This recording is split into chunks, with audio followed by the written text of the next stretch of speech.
परिषद निवडणूक आयुक्तांची भेट घेतलेली आहे, पत्र देखील दिलेलं आहे. काय नेमका उल्लेख केलेला होता, काय अधोरेखित केलं आणि त्यांचा काय रिप्लाय? आम्ही ठाण्याची परिस्थिती जी आहे ती निवडणूक आयुक्तांना सांगितलेली आहे. काय भयानक परिस्थितीत मागचे 2-3 दिवस ठाण्यातले आरो वागले किंवा तिथे ज्या प्रकारे पैशाच्या लालसापोटी उमेदवार गायब करण्यात आले, DCMच्या घराबाहेर उमेदवार जातानाचे जे व्हिडिओज आहेत ते आम्ही त्यांना दाखवले. काही पर्सनल काही गोष्टी आमच्याकडे ज्या होत्या त्या देखील आम्ही त्यांना दाखवल्या आणि त्याच्यानंतर त्यांनी तात्काळ ठाण्याचे जे निवडणूक आयुक्त आहेत त्यांच्याशी बोलणं केलेलं आहे. तात्काळ या सगळ्या गोष्टींचा रिपोर्ट त्यांनी मागवलेला आहे आणि त्याच्या बाबतीत ते मला पुन्हा बोलवून या सगळ्याच्या बाबतीत काय करता येईल किंवा ह्या सगळ्याची चौकशी कशी पुढे जाईल याच्या बाबतीत सांगणार आहेत. पण तुम्ही त्यांना पत्र दिलेलं आहे, त्याच्यानंतर काही पुराव्यासंदर्भात काही बोलणी झाली आहे? मी त्यांना अनेक पुरावे दिले, अनेक पुरावे दाखवले आणि त्यांना देखील म्हणजे त्यांच्याकडे पाहून कळत होतं की हा सिरियस विषय. मी त्यांना ही गोष्ट सांगितली, साहेब अशा प्रकारे जर लोकांनाच मतदान करता येणार नसेल तर कसं होणार ना याच्यापुढे.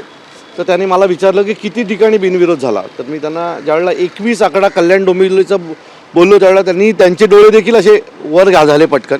तर मी म्हटलं साहेब हे महाराष्ट्राच्या इतिहासात असं कधीही झालं नाही की एका महानगरपालिकेत, महत्त्वाच्या महानगरपालिकेत 21 जण बिनविरोध निवडून येतात. मला असं वाटतं त्यांना देखील त्याचा सिरियसनेसपणा कळालेला आहे. माझ्या 2 मागण्या आहेत की ज्या आरोज होत्या ज्यांनी ह्या सगळ्या प्रकारे गोंधळ घातला त्यांचे जे तिथले जे फुटेज आहेत ते चेक करावे.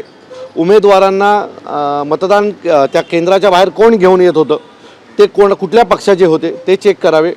आणि दुसरी आणि महत्त्वाची गोष्ट, जोपर्यंत ही चौकशी पूर्ण होत नाही तोपर्यंत निवडणुकीचे जे निकाल आहेत ते राखून ठेवावेत, तोपर्यंत ते निर्णय जाहीर करू नयेत.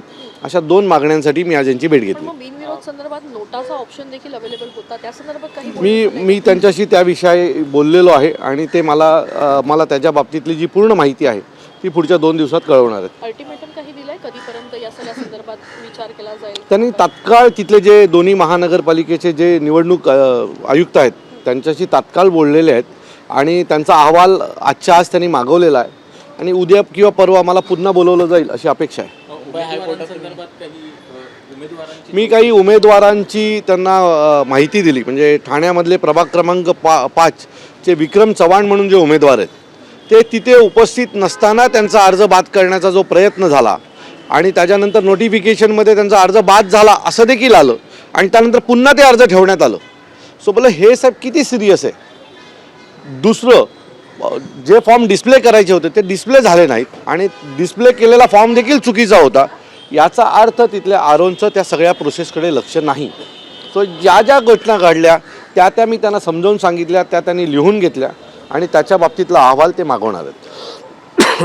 मुंबई हायकोर्टात तुम्ही आज जात आहात, आज सुनावणीची अपेक्षा आहे का? मला असं वाटतं की आज आम्ही मुंबई हायकोर्टात जाणार आहोत आणि हे जे 74-70 जण जे निवडून आलेले आहेत त्यांना जे काही विजयी घोषित करण्याची जी प्रक्रिया आहे ती जोपर्यंत चौकशी पूर्ण होत नाही तोपर्यंत कोर्टाने त्याला स्टे द्यावा आणि निवृत्त अधिकारी असतील किंवा हायकोर्टाच्या निगराणीत या सगळ्याची पुढची चौकशी व्हावी अशी आम्ही त्यांना मागणी केलेली आहे. अपेक्षित आहे की या बाबतीतला देखील निर्णय आज संध्याकाळपर्यंत येईल. अभिनेत्री सुप्रीम कोर्टामध्ये पश्चिम बंगालच्या निवडणुकांना घेऊन अशाच पद्धतीची एक याचिका गेलेली होती आणि त्यावेळेला सुप्रीम कोर्ट म्हणालं होतं की दुसऱ्या नेत्यांनी नाही तर उमेदवारांनी स्वतः अशा पक्षाच्या याचिकेसाठी कोर्टामध्ये येणं अपेक्षित आहे. आता आज 3 याचिका दाखल झाल्या आहेत. एक मी स्वतः एक पक्ष म्हणून केलेली आहे कारण आमचे AB फॉर्म असताना हे सगळं बाद झालेलं आहे. मग AB फॉर्म असताना देखील हे बाद होणं चुकीचं आहे ना.